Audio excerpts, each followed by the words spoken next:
Halo semuanya, perkenalkan nama saya Kelvin. Jadi di sini saya akan menjelaskan tentang project final, mata kuliah, manajemen, dan perilaku organisasi. Baik, langsung saja kita masuk ke materi yang pertama, yaitu tentang communication at work atau komunikasi dalam kerja.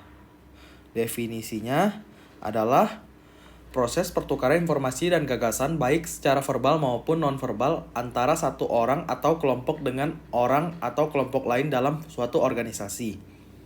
Fungsinya yaitu komunikasi yang efektif sangat penting dalam menyelesaikan pekerjaan serta membangun rasa percaya dan meningkatkan produktivitas. Pekerja mungkin memiliki budaya dan latar belakang yang berbeda dan dapat digunakan untuk norma yang berbeda. Selanjutnya, ineffective communication atau komunikasi yang tidak efektif menyebabkan kesenjangan komunikasi yang menyebabkan kebingungan, membuang-buang waktu, dan mengurangi produktivitas. Manajer dan karyawan tingkat bawah harus dapat berinteraksi secara jelas dan efektif satu sama lain melalui komunikasi verbal dan komunikasi nonverbal untuk mencapai tujuan bisnis tertentu. Effective communication atau komunikasi efektif dengan klien juga memainkan peran penting dalam pengembangan organisasi dan keberhasilan bisnis apapun. Saat berkomunikasi, komunikasi nonverbal juga harus diperhatikan. Bagaimana seseorang menyampaikan pesan memiliki dampak yang besar. Selanjutnya, upward communication versus downward communication. Yang pertama, upward communication atau komunikasi ke atas adalah jalur komunikasi di mana bawahan dapat menyampaikan informasi kepada senior mereka. Selanjutnya, downward communication atau komunikasi ke bawah adalah rantai komando formal yang dibentuk untuk mengarahkan bawahan dan menyampaikan informasi yang berkaitan dengan tujuan, kebijakan, dan strategi organisasi. Selanjutnya, mode of communication. Yang pertama ada komunikasi lisan. Bentuk komunikasi yang paling umum di institusi adalah lisan. Komunikasi lisan terjadi di mana-mana dalam percakapan informal, selama pertemuan staf, dalam pidato formal, dan sebagainya. Selanjutnya, komunikasi tertulis. Biasanya, lembaga pendidikan menghasilkan banyak komunikasi tertulis dari berbagai jenis termasuk surat, surat edaran, pemberitahuan, kontrak, laporan, memo, perintah kerja, tabel waktu, instruksi manual, hasil ujian, formulir, penerimaan, dan sebagainya. Dengan demikian, itu merupakan media terbesar untuk menyampaikan informasi. Selanjutnya, komunikasi nonverbal mencakup semua elemen yang terkait dengan komunikasi manusia yang tidak diungkapkan secara lisan atau tertulis.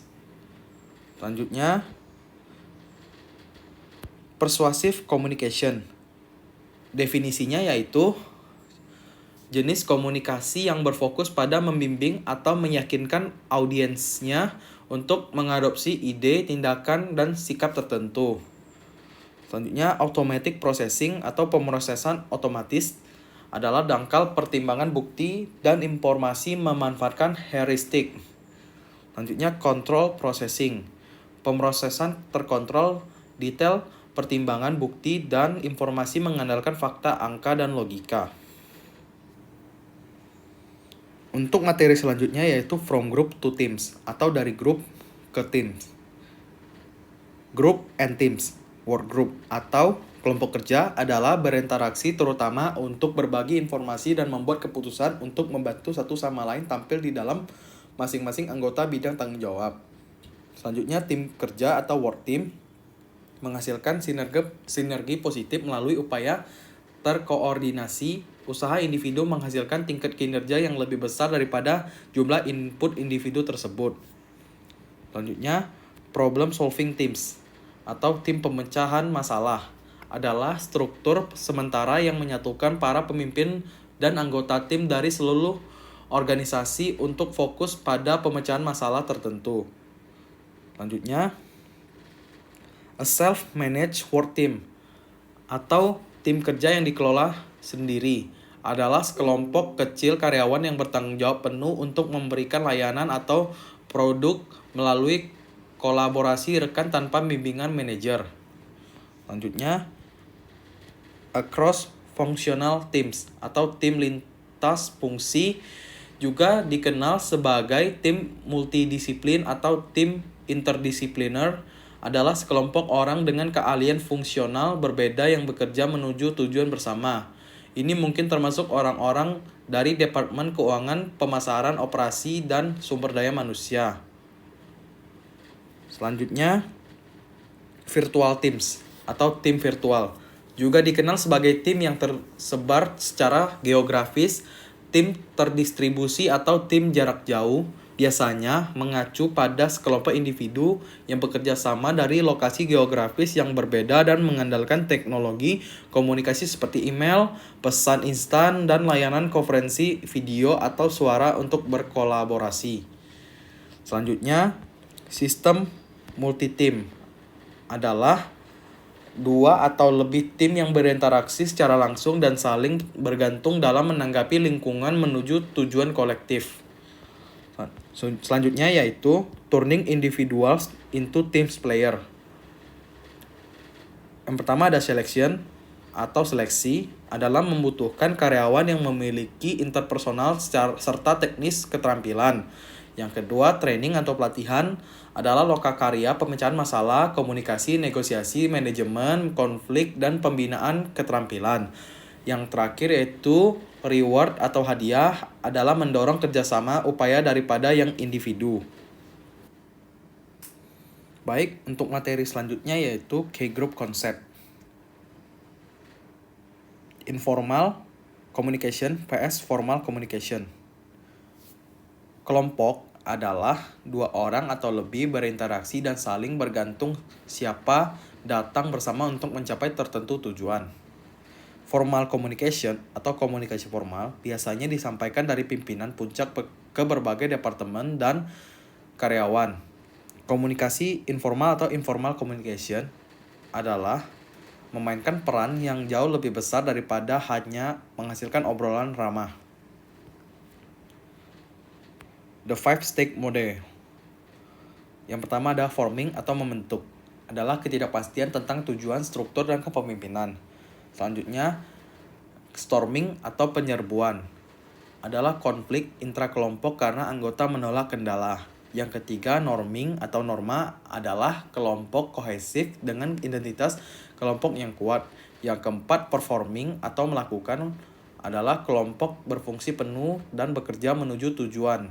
Adjourning atau penundaan adalah untuk grup sementara. Selanjutnya, Group Property One Roles. Yang pertama, peran. Peran adalah serangkaian pola perilaku yang diharapkan yang dikaitkan dengan menempati posisi tertentu dalam unit sosial. Persepsi peran adalah pandangan kita tentang bagaimana kita seharusnya bertindak dalam situasi tertentu. Harapan peran adalah bagaimana orang lain mempercayai Anda harus bertindak dalam situasi tertentu. Role konflik atau konflik peran adalah konflik yang dialami ketika banyak orang peran tidak sesuai. Selanjutnya yaitu Group Property 2 Norms. Norma adalah standar yang dapat diterima dari perilaku dalam kelompok yang dibagikan oleh anggota grup. Selanjutnya, conformity atau reference group definition adalah grup di mana seseorang menyadari anggota lain mendefinisikan diri sebagai anggota, percaya anggota kelompok menjadi signifikan. Deviant workplace behavior atau perilaku menyimpang di tempat kerja adalah perilaku sukarela yang melanggar norma-norma organisasi yang signifikan dan dalam melakukannya mengancam kesejahteraan organisasi atau anggotanya. Selanjutnya, Group Property Tree atau status adalah posisi yang ditentukan secara sosial atau peringkat yang diberikan kepada kelompok atau anggota kelompok oleh orang lain. Selanjutnya, Group Property for Size adalah kemalasan sosial adalah kecenderungan individu untuk mengeluarkan lebih sedikit usaha ketika bekerja secara kolektif daripada sendiri.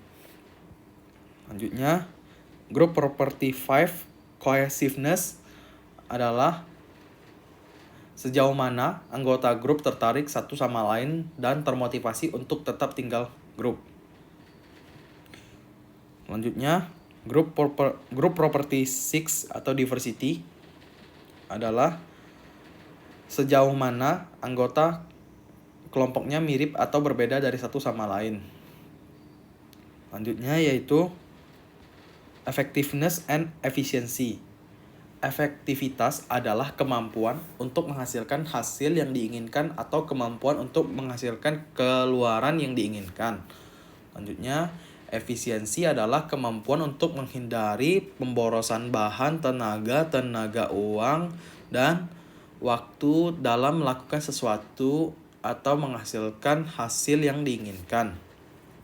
Selanjutnya, Group Think and Group Shift. Group Think adalah berhubungan dengan norma yang menggambarkan situasi di mana kelompok tekanan untuk konformitas menghalangi kelompok dari menilai secara kritis yang tidak biasa, pandangan minoritas atau tidak populer. Selanjutnya, Group Shift adalah menjelaskan cara grup anggota cenderung membesar-besarkan inisial mereka, posisi ketika mendiskusikan alternatif, dan sampai pada solusi. Dan selanjutnya yaitu Group Decision Making Technique. Interacting Group atau grup yang berinteraksi adalah bertemu tatap muka dan mengandalkan interaksi verbal dan nonverbal untuk berkomunikasi. Brainstorming menghasilkan daftar alternatif kreatif masalah atau pemblokiran produksi. Teknik grup nominal adalah membatasi diskusi selama pengambilan keputusan proses untuk mendorong pemikiran mandiri. Untuk materi berikutnya yaitu Leadership and Trust atau kepemimpinan dan kepercayaan. What is leadership? Leadership adalah sebuah bidang riset dan juga suatu keterampilan praktis yang mencakup kemampuan seseorang atau sebuah organisasi untuk memimpin atau membimbing orang lain, tim, atau seluruh organisasi. Trait theories atau teori sifat adalah pendekatan yang mempelajari kepribadian manusia. Ahli teori sifat terutama tertarik pada pengukuran sifat perilaku yang dapat didefinisikan sebagai pola, kebiasaan, pikiran, dan emosi. Behavioral theories atau teori kepemimpinan perilaku berfokus pada bagaimana pemimpin berperilaku dan mengasumsikan bahwa sifat-sifat ini dapat disalin oleh pemimpin lain. Kadang-kadang disebut teori gaya. Teori ini menunjukkan bahwa para pemimpin tidak dilahirkan dengan sukses tetapi dapat diciptakan berdasarkan perilaku yang dapat dipelajari.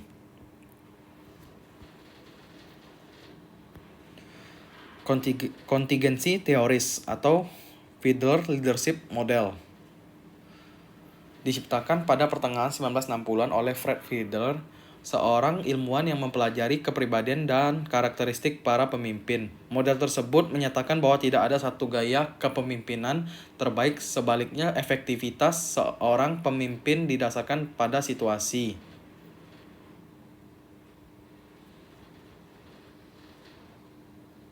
Selanjutnya, contingency theories. Teori kepemimpinan situasional mengacu pada para pemimpin yang mengadopsi gaya kepemimpinan yang berbeda sesuai dengan situasi dan tingkat perkembangan anggota tim mereka. Ini adalah cara kepemimpinan yang efektif karena menyesuaikan dengan kebutuhan tim dan menetapkan keseimbangan dan yang bermanfaat bagi seluruh organisasi. Charismatic leadership atau kepemimpinan karismatik adalah gaya kepemimpinan yang memadukan persona, hubungan interpersonal, dan komunikasi persuasif untuk memotivasi orang lain. Banyak pemimpin dalam beberapa hal karismatik orang ingin mengikuti pemimpin sebagai pribadi dalam satu atau lain cara, bukan hanya untuk tujuan bisnis yang mereka wakili. Transformational leadership. Yang pertama yaitu transactional leaders. atau kepemimpinan transaksional atau manajemen transaksional merupakan bagian dari salah satu gaya kepemimpinan yang menitik beratkan pada pengawasan, pengorganisasian, dan kinerja. Ini merupakan bagian integral dari model kepemimpinan jangkauan penuh. Selanjutnya, transformational leader atau kepemimpinan transformasional adalah teori kepemimpinan di mana seseorang pemimpin bekerja dengan tim atau pengikut di luar kepentingan langsung mereka untuk mengidentifikasi perubahan yang diperlukan, menciptakan visi untuk memandu perubahan melalui pengaruh, inspirasi, dan melaksanakan perubahan bersama-sama dengan anggota kelompok yang berkomitmen. Selanjutnya, authentic leadership, ethic, and trust. Pemimpin otentik adalah individu yang mengaktualisasikan diri, yang menyadari kekuatan, keterbatasan, dan emosi mereka. Mereka juga menunjukkan diri mereka yang sebenarnya kepada pengikut mereka. Mereka tidak bertindak secara pribadi dan cara lain di depan umum. Mereka tidak menyembunyikan kesalahan atau kelemahan mereka karena takut terlihat lemah. Servant leadership atau kepemimpinan yang melayani adalah filosofi kepemimpinan di mana tujuan pemimpin adalah untuk melayani. Leadership for the future, pendampingan atau lebih dikenal dengan istilah mentorship. Mentorship berasal dari kata mentor dalam Kamus Besar Bahasa Indonesia, memiliki makna pembimbing atau pengasuh. Materi selanjutnya yaitu conflict in organization atau permasalahan dalam suatu organisasi. Definition of conflict adalah proses yang dimulai ketika satu pihak merasa bahwa pihak lain telah mempengaruhi secara negatif atau akan berdampak negatif sesuatu yang pihak pertama peduli tentang.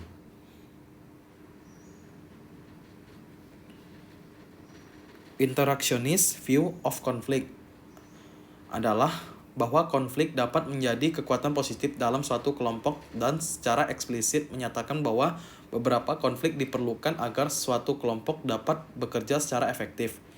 Fungsional meningkatkan grup pertunjukan, disfungsional menghalangi kelompok pertunjukan. Traditional view of conflict atau pemandangan tradisional adalah semua konflik berbahaya dan harus dihindari.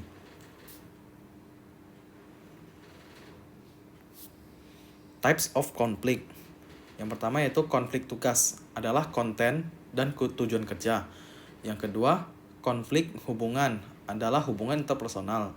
Dan yang terakhir, konflik proses, adalah bagaimana pekerjaan itu dilakukan. Selanjutnya, loci of conflict. Konflik diadik adalah konflik antara dua orang. Konflik interkelompok adalah konflik yang terjadi dalam suatu kelompok atau tim. Konflik antar kelompok adalah konflik antar kelompok atau teams. Negotiation atau negosiasi adalah suatu cara untuk mencapai suatu kesepakatan melalui diskusi formal. Negosiasi merupakan suatu proses saat dua pihak mencapai perjanjian yang dapat memenuhi kepuasan semua pihak yang berkepentingan dengan elemen-elemen kerjasama dan kompetensi. Individual difference in negotiation effectiveness. Tawar-menawar integratif adalah strategi negosiasi di mana para pihak berkolaborasi untuk menemukan solusi win-win untuk perselisihan mereka. Strategi ini berfokus pada perkembangan kesepakatan yang saling menguntungkan berdasarkan kepentingan para pihak yang bersengketa. Integrative bargaining. Integrative bargaining adalah apakah beberapa orang negosiator yang lebih baik daripada yang lain? Jawabannya kompleks. 4 faktor mempengaruhi seberapa efektif individu bernegosiasi: kepribadian, suasana hati atau emosi, budaya, dan gender. Untuk materi berikutnya yaitu creating and sustaining culture atau menciptakan dan mempertahankan budaya. Organizational culture adalah sebuah sistem makna bersama yang dianut oleh para anggota yang membedakan suatu organisasi dari organisasi-organisasi lainnya. Sistem makna bersama ini adalah karakteristik kunci yang dijunjung tinggi oleh organisasi. Karakteristik of organizational culture are. Ciri-ciri budaya organisasi adalah yang pertama inovasi atau orientasi risiko. Yang kedua, perhatian terhadap detail atau orientasi persisi.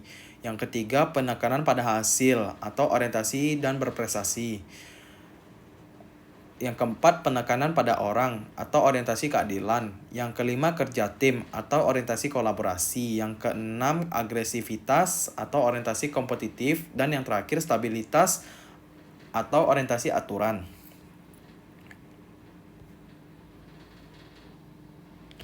Do organizations have uniform culture? Apakah organisasi memiliki budaya seragam? Budaya organisasi merupakan persepsi bersama yang dianut oleh para anggota organisasi.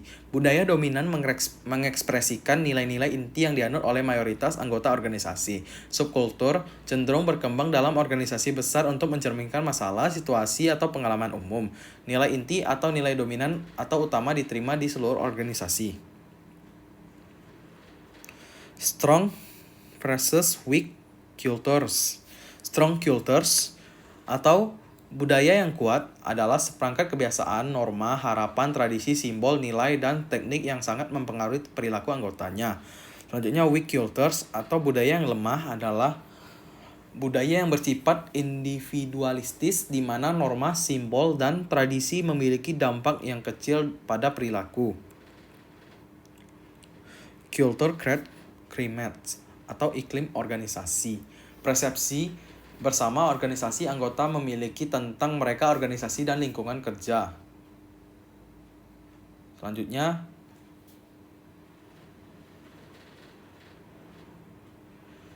culture as a liability adalah budaya adalah kewajiban ketika nilai-nilai bersama tidak sesuai dengan nilai-nilai yang memajukan efektivitas organisasi. Hal ini memungkinkan besar terjadi ketika lingkungan organisasi mengalami perubahan yang cepat dan budaya tetapnya mungkin tidak lagi sesuai. Keeping a culture alive. Ada 3. Yang pertama, seleksi adalah cara cari mereka yang cocok. Yang kedua, manajemen puncak adalah menetapkan norma perilaku dengan tindakan mereka. Yang ketiga atau yang terakhir, sosialisasi, membantu karyawan baru beradaptasi dengan budaya yang ada.